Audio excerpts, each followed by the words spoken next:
पञ्चमुखहस्तदशयुक्तं शूलवरटङ्कमपि वज्रमभयं स्यात् पाशवरदाङ्कुशमणिग्रहणवामे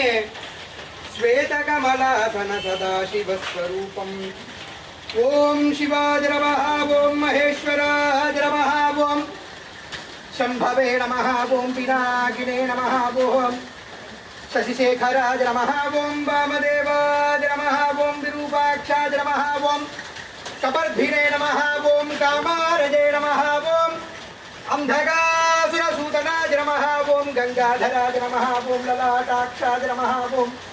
कालकालाय नमः ओं कृपानिधये नमः ओं भीमाय नमः ओं परशुहस्ताय नमः ओं मृगपाणिने नमः ओं जटाधराय नमः ओं कैलासवासिने नमः ओं कवचिने नमः ओं कठोराय नमः ओं त्रिपुरान्तकाय नमः ओं वृषान्ताय नमः ओं वृषभारूढाय नमः ओं भस्मोद्धूतविग्रहाय नमः ओं सामप्रियाय नमः सुरवजाय नमः ओं त्रयीमूर्तये नमः अनीश्वराय नमः दिगम्बराय नमः अष्टमूर्तये नमः ओं अनेकात्मने नमः ओं सात्विकाय नमः शुद्धविग्रहाय नमः ओं शाश्वताय नमः ओं खण्डपरशुवे नमः ओं मृडाय नमः ओं पशुपते नमः ओं देवाय नमः ओं महादेवाय नमः तारकाय नमः शिवाय नमः ओं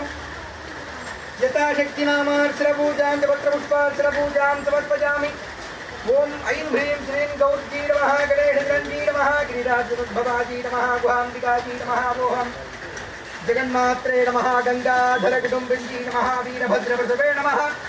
विश्वव्यापिन्जी नमः विश्वरूपिन्जी नमः अष्टमूर्त्यात्मिकाजी नमः कष्टदारिद्र्यसमञ्जी नमः शिवाजी नमः शाम्भवी नमः शङ्कर्जी नमः बालाजी नमः भवानी नमः भद्रकालिन्जी नमः माङ्गल्यधारिणी नमः ओं सर्वमङ्गलाजी नमः मञ्जुभाषिन्जी नमः ओं माहेश्वर्जी नमः महात्रिपुरसुन्दर्जी नमः स्वर्णगौरी नमः षोडशाक्षरदेवताजी नमः ओं